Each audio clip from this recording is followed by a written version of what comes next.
Hello, beloved listeners, and welcome to Snake People at the Movies, film criticism by people who actually like film. Join us as we dive into movies we love, movies we respect, and movies we wish we could unsee. It's the podcast where we talk about growing up and living queer, nerdy, and depressed online and at the cinema. From the kids who all agree that Die Hard is a Christmas movie, it's Sneople at the Movies. I'm Ezra. I'm Helena. And I'm Maddie. And we have all three of us back together again. Hey! The boys are back in town. We are, in fact, back in town.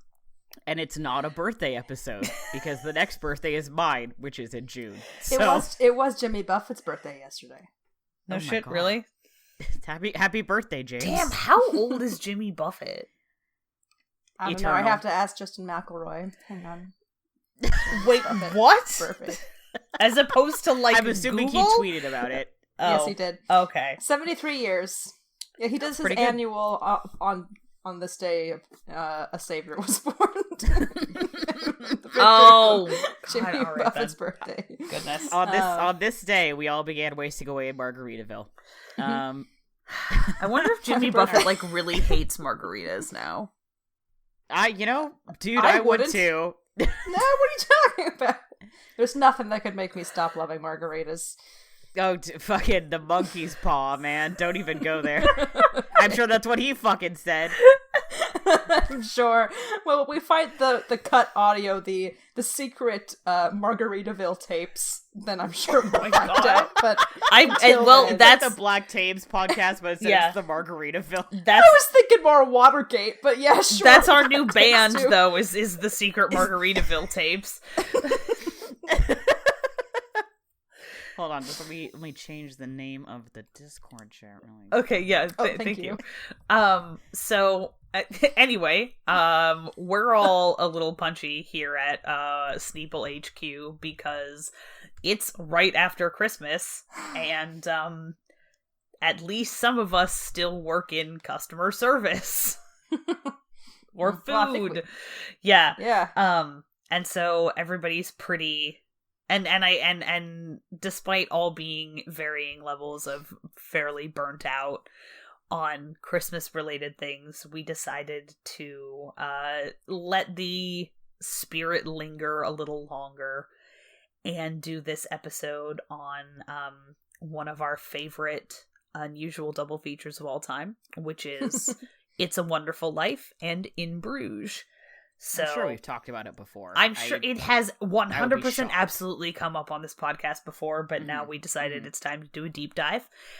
So we're going to do our normal, patter about the state of the Sneople movie watching business in a sec, but yeah, and also just if you don't know anything about either one of those films, we just wanted to give a little thing right off the bat, which is this whole episode is going to need a content warning for discussion of suicide, because that's a theme in both these movies, so take care of yourselves, whatever that may or may not look like. And if this is not your bag right now or ever, we will be here for future episodes. Come back whenever. Yeah, we absolutely respect that. Like, that's, you're more important than listening to our show. 100%, yes. Yeah, yes, 100%. your mental well-being is more important than our doofy podcast, even though we use it to help our own mental well-being. Hey. Yeah, exactly. At least for me, I'm sure this episode will probably also get, like, kind of personally heavy just because of these subjects and, like, the way that these movies impact us and stuff, so. Yeah, for me too. I had a particularly rough viewing of It's a Wonderful Life this year, so it's gonna get into it. This is group therapy. Welcome to group therapy. Yeah. This is, like, we're all just kind of getting into it. This is not to, I don't know, this is a safe space, I guess. At least for the three of us, and welcome to our hangout spot. It's all good. You don't gotta worry. We all been through it. Let's talk about what we've seen. Yeah. Nice transition. Also as a note, we have all seen Star Wars Rise of Skywalker. We're not gonna talk about it because we are going to respect spoilers. There will almost certainly be the Sneople debrief, the sequel trilogy coming up pretty soon. Whether that's a regular episode or a very special episode, we're not sure yet. Yeah, I don't know. But, we should talk about that.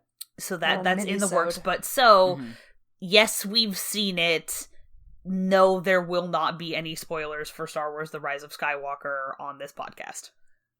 Can I talk about Oscar Isaac's jawline? Yes. I don't think that's a spoiler. Also, We've been new. It spoiled me for other men. I mean, yes. It's true. That's, yeah. I'm gay. That's the spoiler, is I'm gay still. The only other, the spoiler I would offer is that, if you really just want to go watch this movie with the intent of staring at Oscar Isaac's beautiful collarbones, sit close to the screen. The view is better. Yeah, it's gonna happen. You will get what you want. Anyway. I want to high five whoever made that shirt. Yeah, I love him. He looks like a Nathan Drake cosplayer, and I fucking love him. It's so good. It's so good. Why is he... I'm, like, mostly not even attracted to men. And I'm just, like, bowled over by how hot Oscar Isaac is.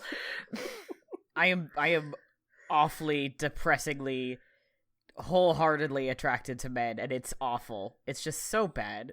Every time I think he's attractive in photos, and I think he's that same level of attractive in motion, and he's significantly more attractive when he talks and moves. Yeah, Damn him. him.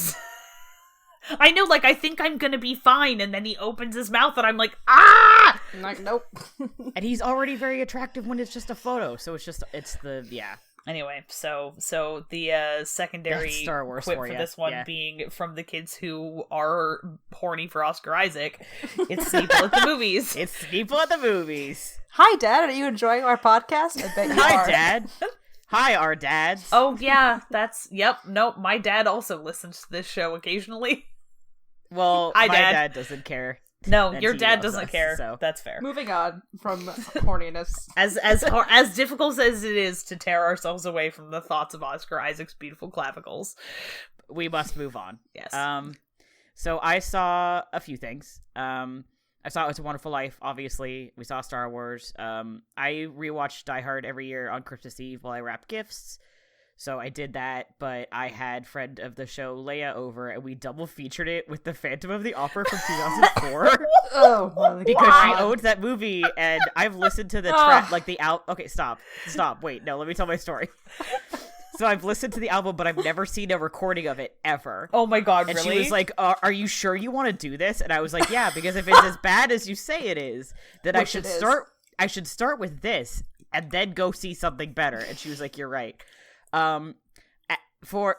We got to the end of it, and I turned to her and I was like, I didn't hate that. And she was like, it's a very bad Phantom, though. And I was like, I don't have any other point of comparison. It was a fine movie. The costumes... Shut up, Helena, let me talk. Okay. It's a fine movie. The set... Stop! You gotta let me fucking talk, man! Go, go. I think the set pieces were all very cool. The costuming could have been better. Fucking Gerard Butler, what are you doing here? Why are you here? You can't sing, my man. Please, someone save him. The gal who played Christine was very pretty, and she could sing very well. And that was my opinions on... And also, I was like, God, I really like Phantom.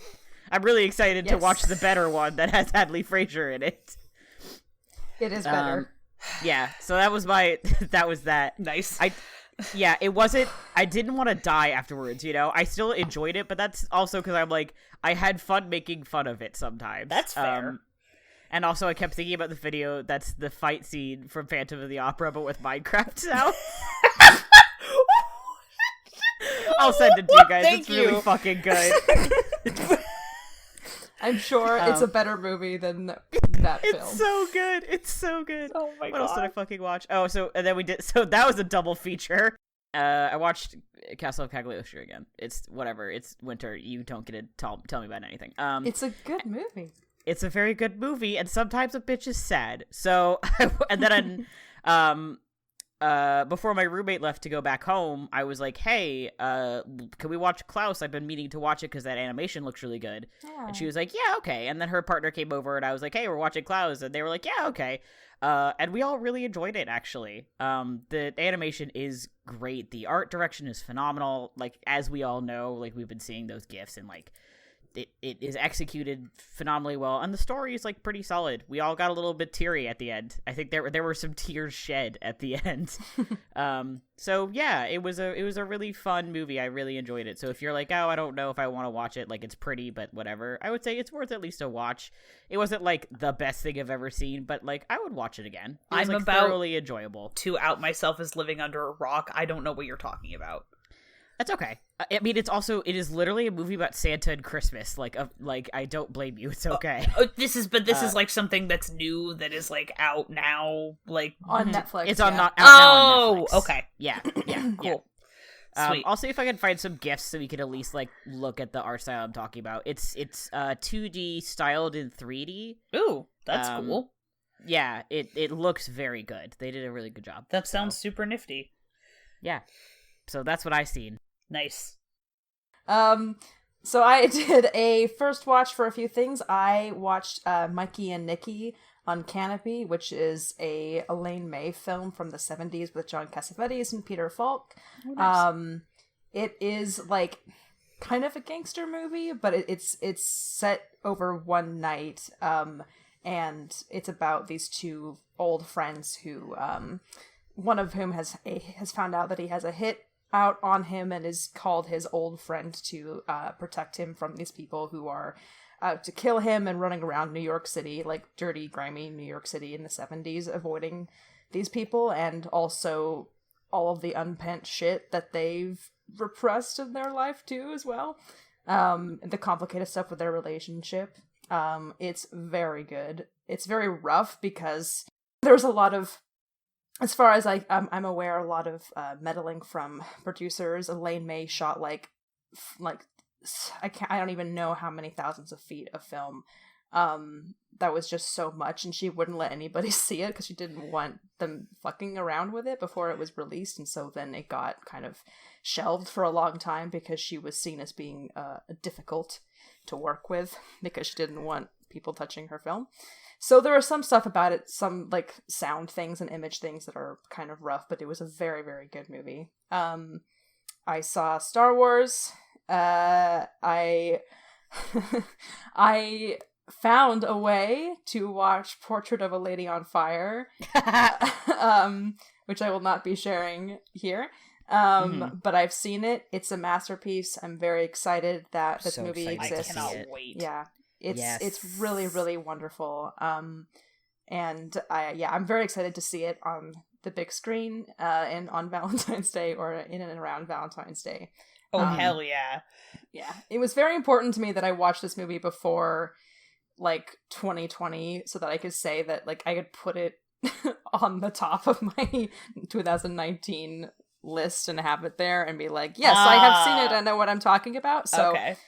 I was very happy to be able to actually do that because it didn't look I was going to be able to do that, and lists are very important to me. And I also rewatched It's Wonderful Life last night with the family, and the night before that on Christmas Eve, I watched our particular version of A Christmas Carol that we love so much, which is the TNT made-for-TV movie from 1999 with Patrick Stewart. And Richard E. Grant as Bob Cratchit. Oh god, I always forget that Richard E. Grant is in that movie. He's so good. He's so sad. I love him in everything. Rail thin. He's so wonderful in it, and everybody's wonderful in it. He's another person who looks like they're made out of pipe cleaners. Yes, especially in Christmas Carol when he's like, I am literally gaunt and starving and like dirt poor. It's very, I don't know if I've talked about it before on this podcast. It's very, there's some editing things out that are really awkward because it was edited for television. So there are some things like that are like, oh, that's weird. And then like visual effects stuff that's kind of awkward, but it's a very, very enjoyable adaptation. So that's what I've seen. Nice. I It's been a little longer for me, but that basically just means that I think I saw something else that I'm forgetting about, so clearly it wasn't important. Fair enough. I am now a veteran of the Star War, which basically just has made me, like, gave me a weird craving for, like, sequel trilogy fic. So I've been going back through my favorite, like, long fics from, like, right after Force Awakens came out. Nice. Which has been very enjoyable. I went and saw Bombshell with my parents because I was like, well, we could go see The Lighthouse at the Indie Theater, and at the last minute they were like, we do not want to go see The Lighthouse with you, Ezra, I'm sorry. Aww. It's fine. I did not really need to see Willem Dafoe and Robert Pattinson like jack off at one another or whatever it is they do in this movie, whatever. like with my parents. Yeah. It's my Not parents, together, but separately. Yeah. But yes. Okay, fine. Point taken. I was, you know, all I knew, like, the way people were talking about it sounded like there might have been, like, some form of competitive masturbation or something. I don't know. I wasn't sure, honestly. In so many words, no, but metaphorically, yeah, sure. Oh god, anyway, okay. So, which is about the breaking of the, long-standing sexual harassment problem at Fox News. Yes. Which ended in the, you know, ouster of Roger Ailes, who had been running the network for as long as Fox News had existed. It has... And is the literal devil. And is the literal devil. It has really good people in it, which includes Malcolm McDowell as the Rupert Murdoch, the fucker who owns it, who is also the literal devil. And so, no, this is, I have, like, two things to say about this movie, and one of them is that he doesn't show up till right at the end. I saw his name in the credits and then forgot that he was in this movie, and I saw him and I went, is that Sting? And my dad, at the same time, leans over and goes, is Sting in this movie? So we both just apparently think that Malcolm McDowell and Sting look a lot alike. So well, now we know who's going to play Sting in the Sting biopic, and who's going to play Malcolm McDowell in the Malcolm McDowell biopic. I hate this. Anyway, so it was an interesting. They did a lot of really cool stuff with making people look very different. Like, the makeup was very well executed. Charlize Theron did not look like herself, which was pretty wild. And also, I was once again reminded that, holy shit, Margot Robbie is just an fucking incredible, and it's really unfortunate that I am never gonna voluntarily watch La La Land, because I'm sure she's great, but I'm never gonna voluntarily watch La La Land. Is she? Yeah. In that? That's not movie? Margot Robbie, Yeah? that's Emma Stone. Fuck, they look a lot. Oh, we fucked up. They look a lot alike. Yeah. Anyway, Margot Robbie's fucking great. I'll turn in my film nerd card at the door. And no, she's very good. And I'm also absolutely gonna go. This was also the first time I got to see a trailer for the Harley Quinn movie, or whatever it's actually called. Yes. Which looks like it's gonna be really good.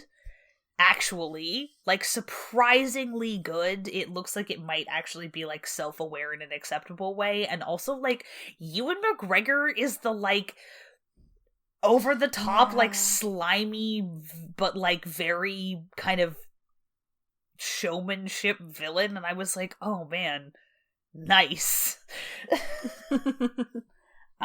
Anyway, yeah. So I'm actually, like, gonna voluntarily go see that movie. Bombshell was fine. It was... Yeah, that sounds about right. It was fine. Like, it was this weird thing where I was like, damn, what happened to all of the women who worked there was just unqualifiedly fucking awful. Like, it was just, that's, like, super, super, super, super horrible. And then, like, the other half of my brain was like, I hate every single person in this movie because you all work for fucking Fox News. Yeah. Your politics are fucking corrupt. Yeah, where I was just like, oh my god, all of you have terrible politics. None of this should have happened to you, and also you all have terrible politics. So, that was just, like, a weird thing. This shouldn't have happened to you, but that doesn't mean you're good people. Yep, exactly. So yeah, that's, I don't know. Yeah. Yeah. I'm so mad that 1917 isn't gonna be in the theater in Bellingham till fucking January 10th when it goes into wide release. I'm like, just let me see this movie. I have not heard about this movie at all. We could talk about it later, but it looks like it's gonna be extremely my shit. Excellent. Dope. Anyway, why are we talking about these two movies specifically? We've mentioned a little bit about it. I mean, these are two ultimately life-affirming movies about suicide, which sort of take place at Christmas. Mm-hmm. All right. No, well, I mean, like, what? No, this is. No, sorry, I'm not. No, it's not. Yeah, Helen and I are bullying each other in the Google Doc. Okay, that's fair. I guess you could call it that. Oh God. Anyway, I can't even tell where fighting. I can't even tell where your fucking cursors are. I'm just not gonna. You don't have to. It doesn't matter anyway. So yeah. No, it's about life affirming movies. Well, yeah, because these are two movies that, in the end, are about deciding you don't actually want to be dead. Mm-hmm. Like, they're two people who they're stories about people who spend most of these movies thinking that they deserve to be, should be, and or wish to not be alive anymore, and then a bunch of things happen and they're like, actually, no, I should, like, no matter what it ends up being like, I should choose to continue being alive. The funny thing about It's a Wonderful Life is that when you people think about It's a Wonderful Life and they think of the alternate universe stuff, and that doesn't really happen until like an hour and 40 minutes into the movie, because most of that movie you spend learning about George Bailey and his life and the impact he has had on people. Yeah. So when it gets to the point of like, he thinks, he literally has a line that's like, I'm worth more. Oh no, Mr. Potter says this to him. Yeah. He says that you're worth more dead than alive because he has a $15,000, which is a lot. Like life insurance payout. Yeah. With a $500 like buy-in or something. And that just like fucking gets him. So most of the movie isn't about the fact that he wants to be dead, but like when you get there, it's like that's the whole movie is his like, and eventually it turns into relatively quickly like, I wish I had just never been born, because people would be better if I had just never been born. But yeah, it's interesting that that's the thing that most people take away from It's a Wonderful Life, but that's not the majority of the movie. No, yeah, because I think a lot of people have have absorbed, what they know about the film through cultural osmosis. A lot of people have seen it, and it is something that is on TV every year for reasons. But like, there are some people who have never watched it, and so what they just kind of take away what they know about it, and that's the kind of the most, I don't know if it's the most famous part of that movie, but when it's the people most, do like, homages to It's a Wonderful Life, that's what they do, is they do the alternate universe stuff. They don't do the other part. Yeah, because it's not just a film about a guy not wanting to be alive. It's about, like, you also have to have the sort of both what is lost in terms of like his life up to that point, but also like the litany of things that just go wrong for him. Like, he doesn't get there. Yeah. You don't meet him having already arrived at the, like, I'm worth more dead than alive point. You have to get there. But and like, the nice thing is, oh, sorry, go ahead. I was just gonna say, like, as somebody who, like, I did not see It's a Wonderful Life until, like, literally last June. I had never seen it because I just had this sort of, I mean, this is also, like, it's been my policy for most of my life to, like, if nobody actively makes me participate in Christmas stuff, I just decline.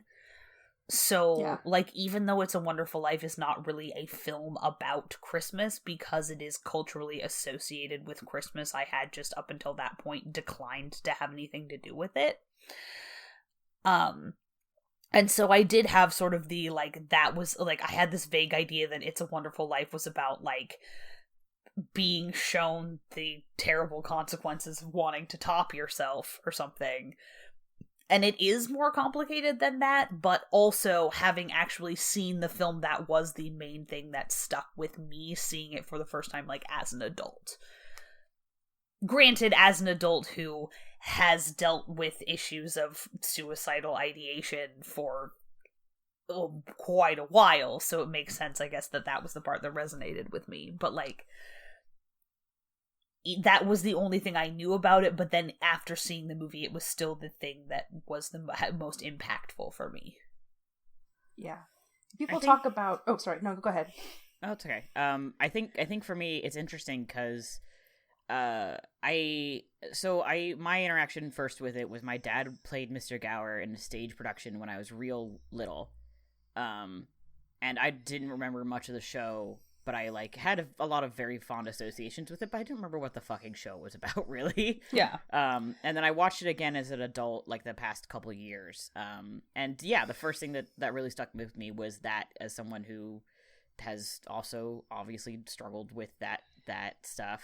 But this year, what really struck me was, like, the culmination of his life and the fact that, like, George Bailey, I think they say at the beginning, is like George Bailey is one of the most selfless men in town, like, in the world. Like, when people are praying for him at the beginning, that's, like, the reoccurring theme is, like, George Bailey gives and gives and gives, and that's, like, his reoccurring trait as you watch him go through his life, is he gives and gives and gives and gives and gives, and it never pays off for him. Yeah. Until the very end of the movie, when he realizes what that has done, in that he has changed the lives of everyone in that town, be it little things or be it, like, literally his brother wouldn't be alive without him. Yeah.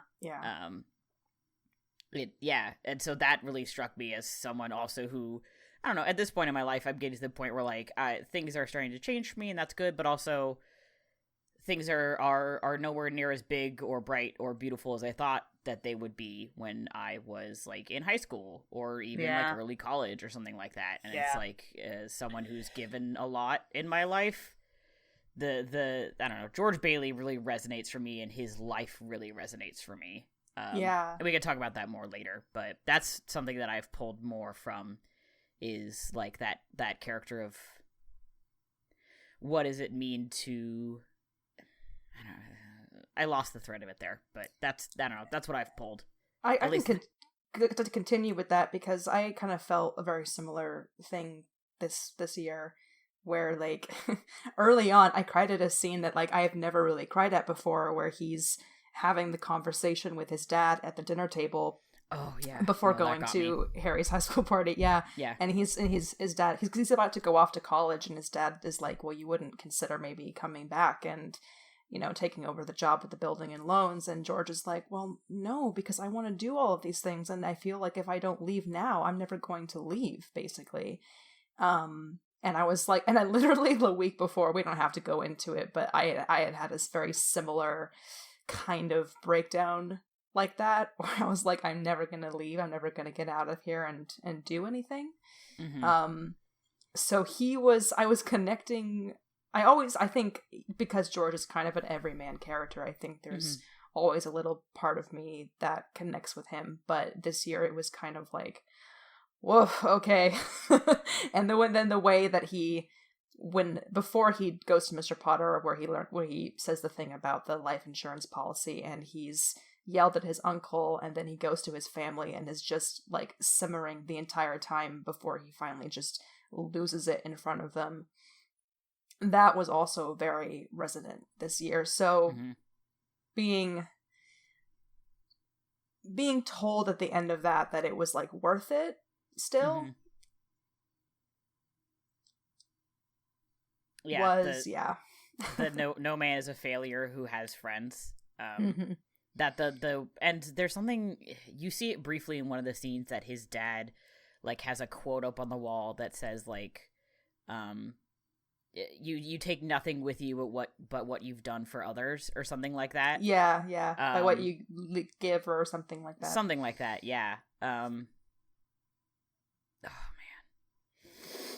Yeah, I'm trying really hard to keep it together over here. Keep it together. Yeah, I think it just strikes such a chord for people, like us who want something more, and that was taken from us by circumstance or by mental health or by lack of accessibility or funds or whatever, by circumstances of life, which is exactly what happens to George. The only point I would say, he makes choices, but they are choices based to him by circumstance of life, of like, he could go away to college, but Mr. Potter's going to get the building alone if he does. Yeah. Or he could go to college now, but his brother's going to have a chance at a amazing job with a great future because of his wife, or stuff like that. Yeah. He could start working for Mr. Potter, but he would be giving up the building and loans, and also like all he would of lose his morals. Himself. Yeah, he would lose himself in that. Yeah. But the point isn't like all these other, or like his friend Sam, who's like, you could get in on plastics, then he ends up, making thousands and thousands of dollars, in that time, which is quite a lot. Quite a lot of money, yeah. Hee-haw. And it comes to the end, and you don't see any of those other people who have been making all this money and doing those big, great things. You don't see them. You see them come together for George, because the worth of George's life is not, I wrote in the doc, the worth of your life is not what you do, but who you have helped and who you have loved and who has loved you in return. Yeah. Which is, I think, really important. Yeah. So I'm like choking up a little bit. Me too. I think that's getting it over here. Because when you feel like a failure, that's very important. It is, yeah, because I think it's fair to say that all three of us have had moments where we felt like we didn't live up to our, like, some potential that we were supposed to have had at some point in our lives. Mm-hmm. I know that's been something that, like, I've had to work really hard to kind of accept and move on from. And so a story that is in many ways about learning to measure the worth of your life with on a different scale. Just just saying, like, all of these other, like, kind of systems of measurement by which you might assess my success or my worth are bullshit. This something that is like this other thing that is intangible but also very important is what really matters, is like, that's very affirming. Mm-hmm. And it's like, it's cheesy, but it's very sincere. I don't know. I don't even know if it's cheesy. If it's it's easy for it to sound cheesy. If you're it's easy to be glib about, but when you really think about it, it's it's easy to brush off, but when you really, like, actually engage with it, it's very meaningful. There's certainly elements of, like, especially the opening, like, stylistically, which could be, like, kind of corny or cheesy, but I feel like with his performance and also the performances of pretty much everybody else in there as well, even if they're very much in the style of movie acting at that time, although I think his kind of it is transcending that a little bit. Yeah, they're still very emotionally vulnerable and genuine performances, and I think that's what's really important.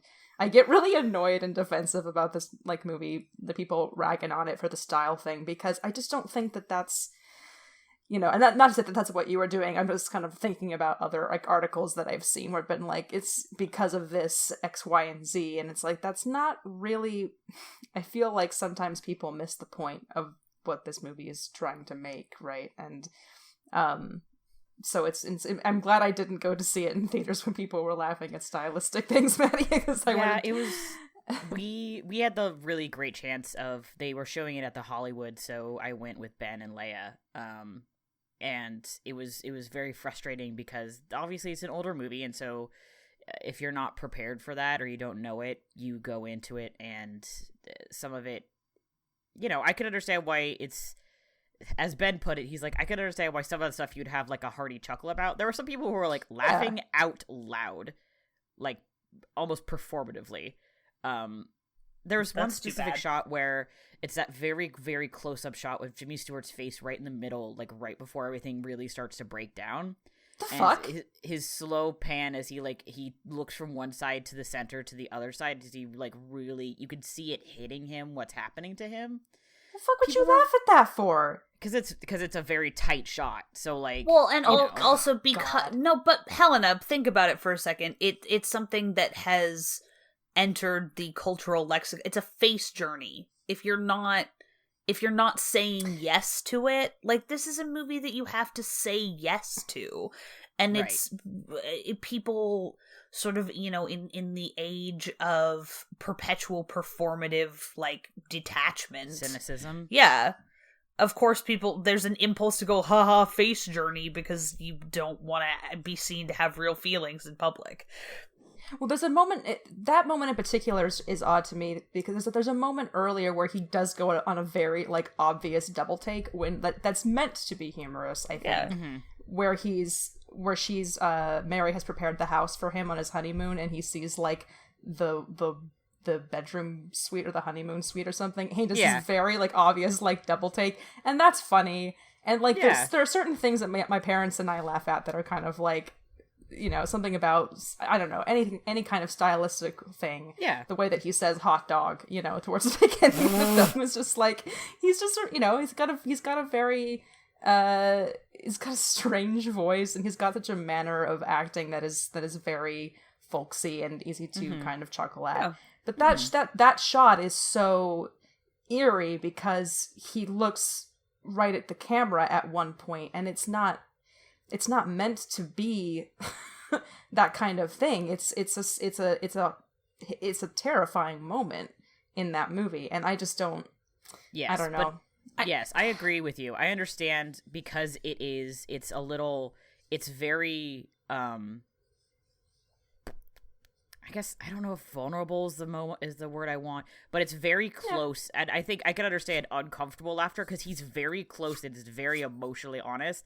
And also that kind of you don't get a shot that tight very often anymore. Mm-hmm. Like, you are his face takes up almost the entire frame. Yeah. But for me, so it was frustrating for me. That one, I was like, I kind of get it. There were other points I don't remember where it was just like, that's just kind of the style of the movie. And I was like, man, you just got to buy into the fact that this is kind of what movies were like. You just got to take it like that. Like, I also think that. Go ahead. Sorry. Continue. I was going to say, I think that movie is also, I think, Z, you said earlier, or maybe, I don't know, one of you said this movie is very, like, vulnerable, and very emotionally, like, real and honest. I mean, it's a movie that deals with suicide from, like, the 40s. Yeah. Is it the 40s? Am I remembering that correctly? Yeah. Mm-hmm. I just think about that moment where he's, like, arms crossed, face down, sobbing, "I want to live again," into the railing. Yeah. Like, boy howdy, you don't see a lot of stuff like that in a style like that. So yeah, and I don't mean to police anybody's way of watching movies, although sometimes, boy, I sure would like to. John Mulaney voice, I sure would like to. But there's sometimes things that people do, and that's happened at the Hollywood, especially for me before, when watching older movies, where people, I feel like the heckling or the laughing does kind of feel like it's performative, where it's like, have any of you ever, like, do you think this is still your middle school, like, history class, and that you have to pretend to not, like, feel things? Because you can stop pretending like you're in middle school now and watch a movie like an adult and, like, be considerate of other people. Yeah, but sadly, there are a lot of people who, for whatever reason, either did not or were not allowed to emotionally age past middle school, mostly men. And that's like, that's fucked up and sad, but also, like, there are a lot of men who get very sort of subconsciously uncomfortable, I think, when confronted with open and honest displays of emotion from other men that are emotions other than anger. Yeah. Because your like internal, masculinity panopticon starts going like, can't do that, that's bad. Yeah, I guess what I would wish is for more people, just in general, for anything, if they feel uncomfortable with something, with that while they're watching it or even reading it, that, like, they take a second to examine why that makes them uncomfortable and evaluate if it's, like, a valid thing that they maybe need to like take care of themselves for when watching a movie in the future, or something that they need to get over and start acting like an adult about, because there's a difference between those two things. That's totally fair. So anyway, that's a long tangent, but yeah, anyway. What the fuck were we talking about? It's anyway, Wonderful Life. It's a Wonderful Life was really good. Fuck capitalism. I'd like, yeah, man, this is big man. fuck capitalism hours. Yeah, what's the quote that's like, they do most of the living and working and living and dying in this town, and like, don't they deserve to have like Mr. a Potter couple calls of bedrooms? them the rabble or whatever. Yeah. Hold on, I'm gonna pull up the quote. Ben posted it. It's such an interesting. So something crossed my Twitter feed earlier that I intentionally didn't click on because I knew it was gonna just like frustrate me, and it was something to the effect of like, George, what's his fucking last name? George Bailey. Bailey. I keep wanting to call building him. alone. I keep wanting to call him Stewart because that's Jimmy Stewart's name. George Stewart. I've seen this movie one time. It's fine. It had a very strong emotional impact, but I yeah. don't remember anyone's fucking name. No, and that's totally fair. it was like George Bailey, like something would have been a Trump voter, and I was like, scrolls right on by. Are you fucking kidding me? Fuck off! And that man literally is fighting for the working class. But I mean, shit. yeah. So it's this. I think it was some angle where it was like, you know, like the like fetishizing of like small business owners, blah blah blah, bad. And I'm like, okay, but actually, this is from the fucking 40s. It's like fairly subversive for that, because they're like, every like all of the bad things that happen are very clearly pinned on structural inequality, and the way that you fight structural inequality is through cooperation and solidarity and mutual support and valuing people on other grounds beyond their worth to capitalism. Yeah, he's giving out loans to build people homes to people who don't have the money to do it. Yeah. Like, yeah, literally, so it's just remember this, Mr. Potter, that this rabble you're talking about, they do most of the working and paying and living and dying in this community. Is it too much to have them work and pay and live and die in a couple of decent rooms and a bath? Like, that man is trying to get people who can't afford homes out of the Potter slums into real homes. Yeah, he wants people to have toilets that flush. Yeah. Like, he wants people to have running water. He wants them to pay something that they can afford instead of paying Potters like awful rent hikes. Yeah, like, a home that they can actually own and live in. So, like, damn, you know, man, the more things change, me looking at like me writing my rent check, just like seething, and I'm like, it's 2019. Nothing's fucking changed since it's Wonderful Life. Eat your landlord. Can I say eat your landlord on this podcast? I feel like I've said that before. Yeah, I think so. Anyway, fuck Mr. Potter. Art is subjective, but also some people are just bad at reading movies. Anyway, moving on. Some people are idiots. And not idiots, just dumb. There's a line. Some people just need to grow up. So yeah, there's so many movie like bits. Every time George Bailey makes like one of those big speeches to the community about like we need to stay together as a people together, because that's the only way we're gonna like make like through the Great Depression. That's the only way we're making it through the Great Depression, is if we trust each other. Yeah. And like live together as a community. Also, the end of the movie where it goes from I want to live again all the way through the end when the fucking guy who comes to arrest him tears up the arrest warrant and like gives him a 10.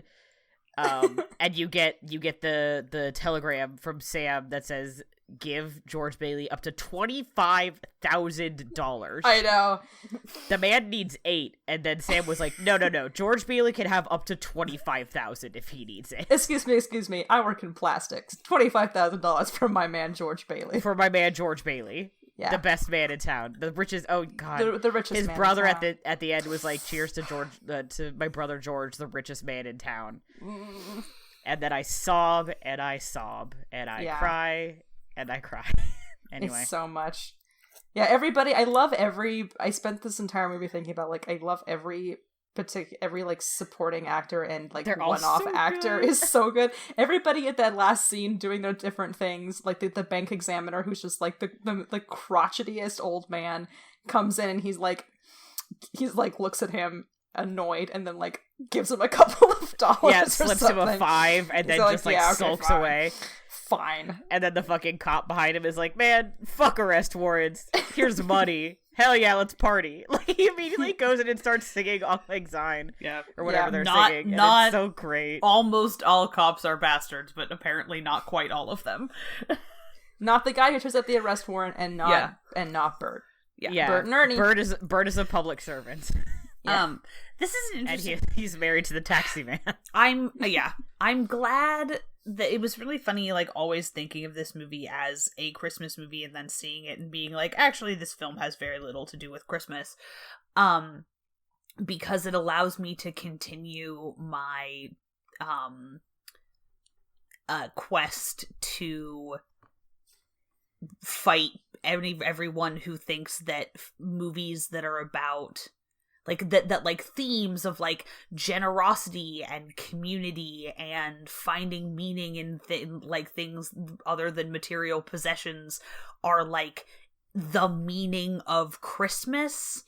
And I'm like, those things fundamentally have nothing to do with Christmas and can exist in whatever movies you want. You don't own them. Right. Fuck off. Yeah. So it was nice that I can like enjoy this movie and not feel like I have to rescue it from being a Christmas film for myself, because in case anybody hasn't picked it up by now, I'm Jewish, and this, I don't speak for all Jews, just for myself when I say that I would prefer to have as little to do with almost all Christmas stuff as possible, and also just like have a lot of super negative associations with Christmas stuff from when I was a kid and people were shitty. So like I have a really complicated relationship with Christmas shit as an adult, and also like I work in a fucking grocery store. Like every year there's like one insipid Christmas song that is like becomes the one that's gonna make me go feral, and this year it was Rocking Around the Christmas Tree. Oh my god. That song sucks, actually. There's like there were like 3 versions of it on the fucking terrible mix at work this year, and I just like it got to be like 12:45 on December 23rd, and I was like, I'm gonna kill someone. Okay. Hey, anyway, can we talk about In Bruges? Which is in a it's I know, but I mean I guess Colin Farrell's eyebrows kind of look like they belong on a Muppet. God love him. No. Colin Farrell is the only human in Muppet in Bruges. That's true. I'm sorry, it is Colin Farrell again. He reprises his role. It's just the image of Ralph Fiennes' voice in this movie coming out of a Muppet yelling, "You're an inanimate fucking object." Yeah, exactly. I'm sorry. I'm sorry I called you an inanimate object. I was upset. Anyway, so this movie is also about a person who thinks that his life has been ruined and then decides that he wants to not die anyway. It's a very, very, very dark comedy by Martin McDonagh. Yeah. Who then went on to write 7 Psychopaths, which I don't like very much, and 3 Billboards Outside of Wherever the Fuck. Which is sure a movie that I have seen. It sure is. He's written some awfully good plays. He's written some excellent plays. The Lieutenant of Inchmore, The Cripple of Inishmaan. Sorry, what? Yeah. No, both of them. They're both of them. Separate plays, yeah. Cripple of Inishmaan and the pillow thing. Pillow Man? Yeah, Pillow Man, yeah. Oh, fuck. Other ones, yeah. Yeah, I think he's a better playwright than he is a screenwriter, but also, funny thing about, so in Bruges, like, obviously many people watch It's a Wonderful Life every year for Christmas.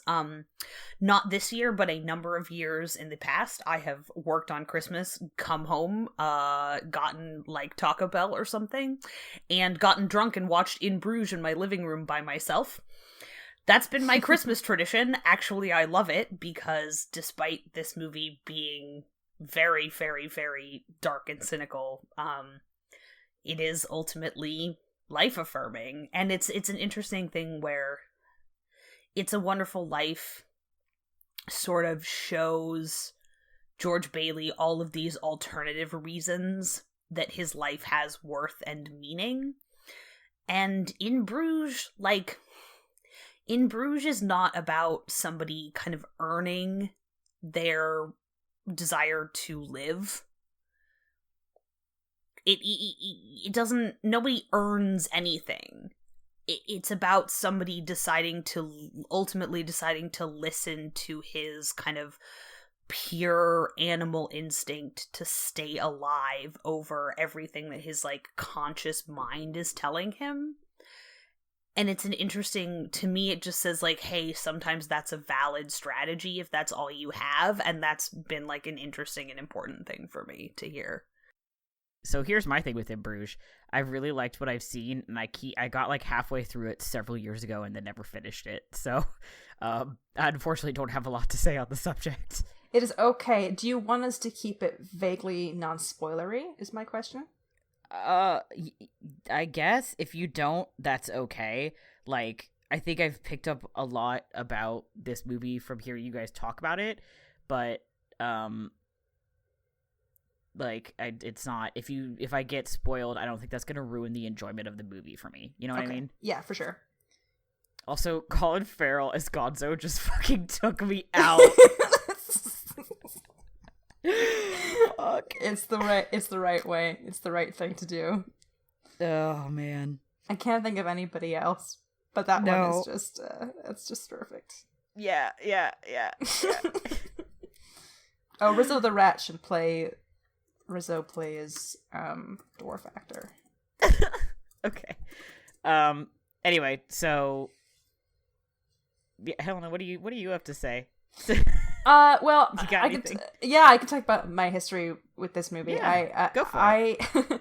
I watched this a few years ago when I was still in high school. A few years ago, many more years ago, many moons ago, almost 10 years ago. Think about that one. At least 10 years ago, because I was writing an essay about this movie 10 years ago. I watched it on Netflix, and that's right. I fell in love with it kind of instantly, but also I wanted to write an essay on it because I was in the International Baccalaureate program in high school, and part of the things that you have to do in the IB program is write this thing called an extended essay, which is basically them requiring you to write a college-level essay. And like an idiot, I picked a subject that I had never had to write any kind of essay for, let alone a college-level essay, and was like, I want to write an essay about film. And I want to talk about In Bruges specifically. So I spent a lot of time working through In Bruges and basically just using it as an excuse to talk about why I loved it so much. There's something about so I like spent a lot of time on my computer stopping it and taking screen caps and being like, this is really amazing. This part's really amazing. Oh, look at this part. So I went through the movie incrementally and was able to look at those things. I think the visual foreshadowing in this movie is really, really great, and the foreshadowing in general is really impressive, and it was kind of a movie that upped my understanding for how a movie could like operate on so many levels besides just and work in tandem together. Besides just being good, like well written and also shot well, it could work together to create an interesting story. And I didn't do very well on my extended essay. My mentor on the topic advised me to pick 2 other films to compare it with, and I was like, I don't want to do that. And so I think my subject was the use of location in dark comedies, which is so vague and not very good topic. And I mostly talked about In Bruges and veered way off topic and just talking about how good In Bruges was. And then I used Fargo as another movie, and then I like forced myself to also watch The Lady Killers, the original Lady Killers, which is another dark comedy. I've never actually seen the original Lady Killers. I would have to revisit it. I thought it was like fine, but I wasn't that impressed by it, so I didn't like talk much about it in the essay. I got a D on the essay. Which is fine. I'm over it and I don't care, but it was not a very auspicious beginning to writing about film for me. And but now it's you have a whole ass now, podcast. Now I have a podcast where I can just talk about how much I love In Bruges, which is what I was trying to do from the very beginning. Yeah, fuck IB. I mean, no. Yes. No. Yes? Yes? Kind of fuck the International Baccalaureate program. Like, oof. If it works for you, great. If it doesn't work for you, I got that fucking degree, though. Got that full IB, baby. I have known a great many people who sort of barely made it out of full IB. I didn't get the full degree. I fucking crushed it and then dropped out of college twice. I did not go to a high school that offered it, and I really wanted to, but it's fine because all it probably would have done was driven me crazy earlier. Mm-hmm. Yeah. Oh no, yeah, I had a vitamin C deficiency because I was so stressed out. Yeah. They thought I had mono. It was bad, folks. Adolescent trauma is a real thing. But In Bruges is good. So there's that. Yeah, it's oh man. It's just such an interesting story about, like, it's where it's funny in that, like, obviously, like, basically everything that's shitty that's ever happened to George Bailey, like, was not his fault, whereas, like nobody made Ray do any of the things that he did to get to where he is. And so it's this interesting thing where it's not really a story about redemption either. It's like, it's not, I don't know, it's just it's sort of like, it seems like they thematically shouldn't go together, and it's just interesting to me to think about, like, why I associate these films so closely. Yeah, when it seems like if you did kind of like a compare, like a sort of, you know, like your basic like high school compare contrast thing, you'd be like, oh well, like, I guess superficially these like would seem to have similar themes, but actually they have a really different take on the subject. And I'm like, okay, but like, why do I think of them at the same time, like, all the time then? And yeah I think that the redemption thing, you're right, it's not really so much a redemption as it's just the whole, for Ray's character anyway, like, I think life is actually worth living, which was not something that he was thinking for most of the movie. Yeah. Well, he thinks that he thinks that he has ruined his life. Like, George Bailey thinks that his life has, like, it's more like his life has been ruined for him, but he does still, like, blame himself, but, like, you can be like, oh, but here's all the reasons that you didn't do anything wrong. Whereas Ray, it's like, you did all these things that were wrong, but the ultimate sort of premise of both of that they both kind of land on is that a human life is not something you can ruin. Okay, I'm gonna get deep for a second. Like, that exact premise is what made me decide that I shouldn't top myself.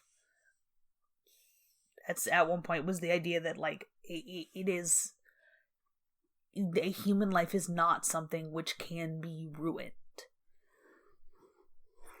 There's always, like, and so you can always find something, even if it's just that animal impulse. Like, it's okay that you don't have to have a reason. I think that's the interesting thing about In Bruges, is, like, not really anything materially changes. He it's not like Ray's circumstances don't, like, wildly alter. I mean, they kind of do, but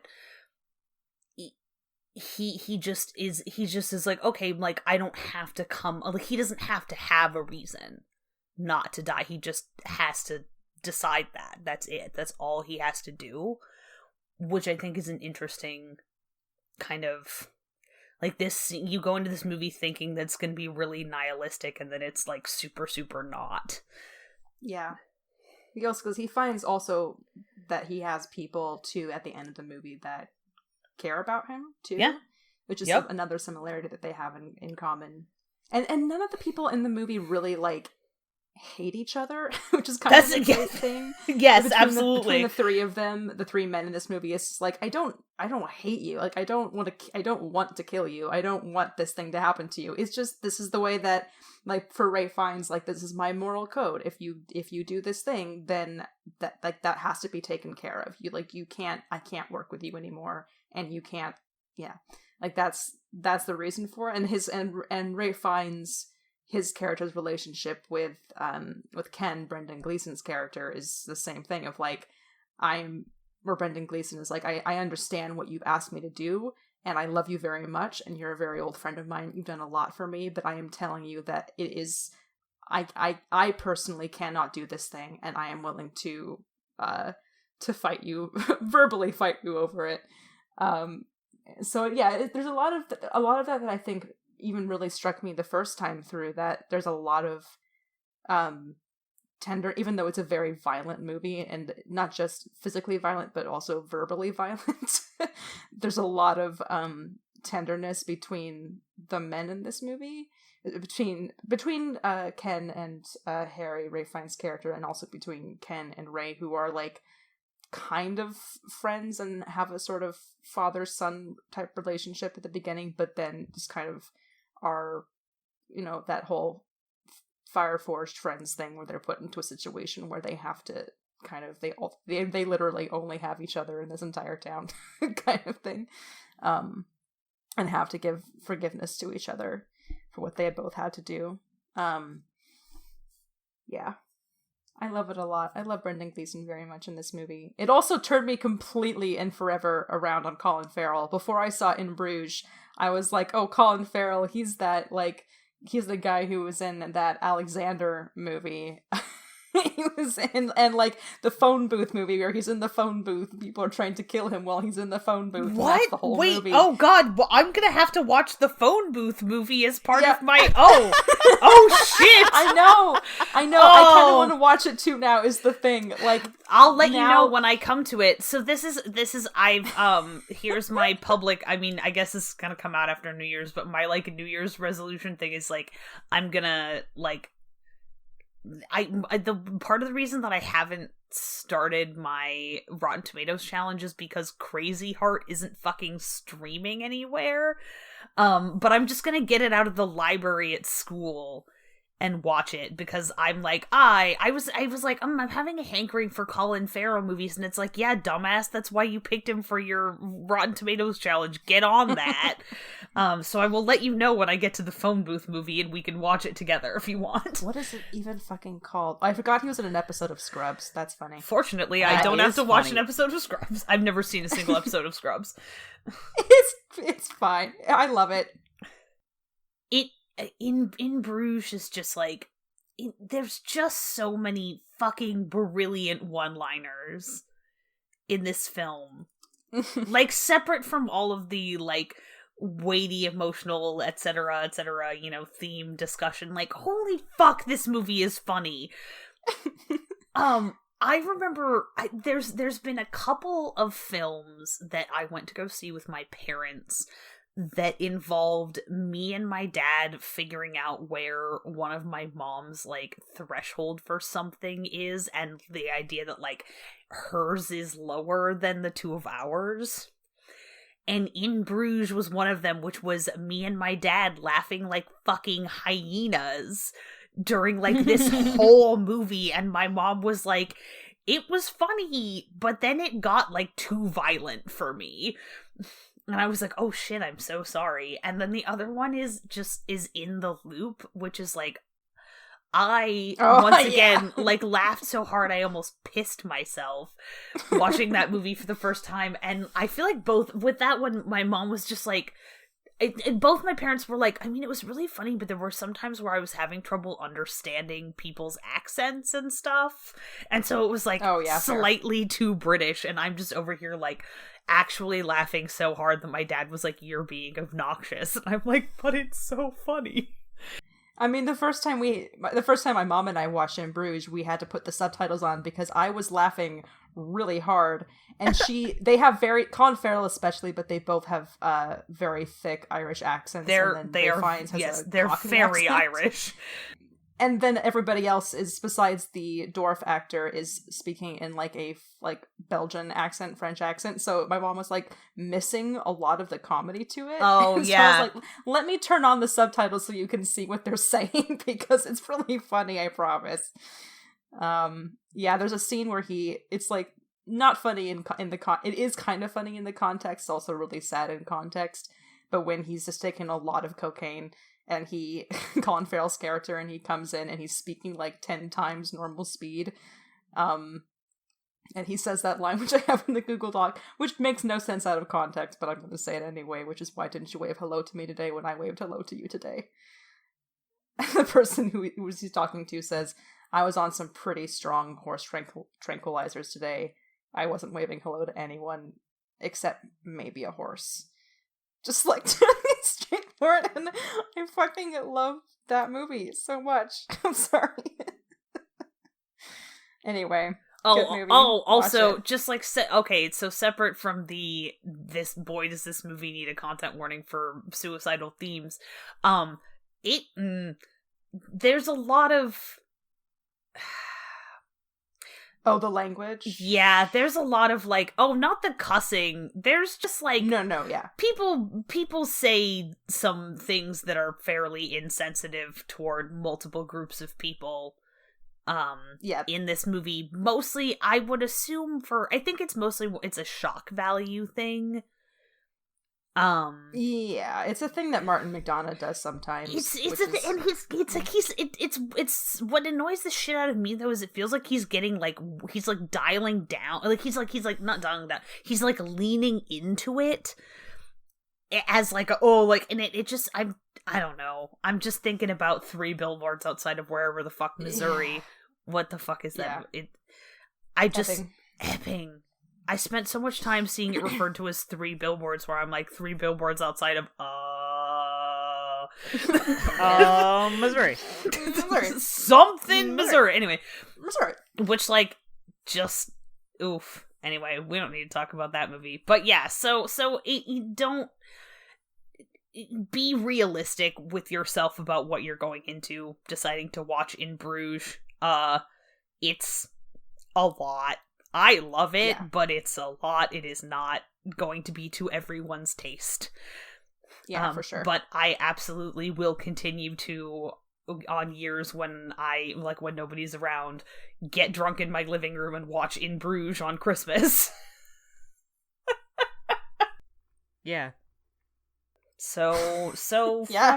you know what? So yeah. I guess since I did the intro, I feel like I get to do the little kind of pre-outro the wrap blurb. Up. Yeah. I guess just take us home, Ezra. Take us home. I hope that everybody listening had an, at the very least, survivable holiday season this year, since this episode is coming out in 2020, which is going to be 10 years since I graduated from high school. Holy fuck, what am I doing with my life? Making this podcast, that's what I'm doing. And since this was a little bit of a sentimental episode, I feel like I get to be a little bit sentimental about it and just say that, man, I hope everybody gets to take good care of themselves and, remember that you get to value yourself and other people according to whatever metric you find meaningful. Whether or not that is the metric by which society or other people tell you should value yourself and others. So, in the immortal words of fucking Bill and Ted's Excellent Adventure, be excellent to each other. Mm-hmm. Sorry, we all almost cried. Yeah, I mean, yep, sorry. You know what? Sorry, Actually, we no. almost. I'm not sorry at all. Yeah, I would like to say, not sorry that we almost cried. Not sorry for my hot takes about how people watch movies and watch movies, because I feel like if I was more famous and I had a podcast, Vanity Fair, and I said that shit, I would get some very rude Twitter messages. But I'm not, so I won't. And I feel very free in being in this space with you both and being able to voice my frustration and annoyance, which is so pent up, like George Bailey. Just like George Bailey. Just like George Bailey. But continue watching movies and continue having opinions, everybody, because even if this one person who happens to be on a podcast doesn't agree with them, because it's important that you have opinions and that they are different and that we all watch movies differently. That's absolutely true. As my mom says, there's so many different ways to be human, and most of them are valid. I like that. I added the last part in there. That's an important, and you know what? That's an important fucking qualifier. So, stay golden, Pony Boy, and Golden Pony Boy. Stay tuned for our forthcoming Star Wars sequel trilogy debrief. Episode. Maybe we should just do like a micro episode for the Patreon. I was a mini one. I think we don't need to do that for an hour and 45 minutes or the normal length of a record, but I think it would be fun. Thinking about it. It would be timely and fun for us to chat about that. Also, that'll give me time to rewatch Last Jedi, and then I'm probably going to go see Rise of Skywalker again in the theater because you give no fucks. Because I am apparently just resigned to giving all of my money to the Regal Cinema. There you go. So, anyway, who's ready for Oscar season? No, we gotta start preparing, dudes. I know, like I have to care. I realized that the other day, and I went, "Oh God, how do I like retroactively not decide to do this podcast? I don't want to have Oscars opinions." I know. Oh, also, this is our 25th episode. Oh, happy 25 episodes, 25 episodes, everybody. Can't believe we stuck with it. Look at us. Yeah, right? And we still have so much more to say. God, we have so much more to say. We're like almost a year in. I'm like, wow. There's still so many episodes left in my cold. We haven't even touched Lord of the Rings yet. It's coming. Oh boy. No. Anyway. That's a fucking undertaking. So, all right. Thanks for hanging out with us here on Sneople at the Movies from the Infinity Break Network. Check out infinitybreak.net for more awesome content, and come hit us up on Twitter at people_snake, or shoot us an email at sneopleatthemovies@gmail.com. Our amazing music was done by Johnny Ronaldo, who you can find at Johnny Ronaldo on Twitter. Our super snazzy logo was designed by Bethany Leuthold. Check her out at Bethany Leuthold, that's LEUTHOLD.wixsite, WIXSITE.com.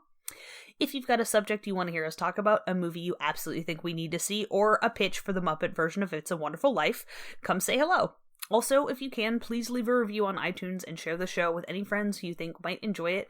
Any way you can spread the news helps us keep the momentum up, and we would really appreciate it. As always, thanks for listening, and we'll see you at the movies.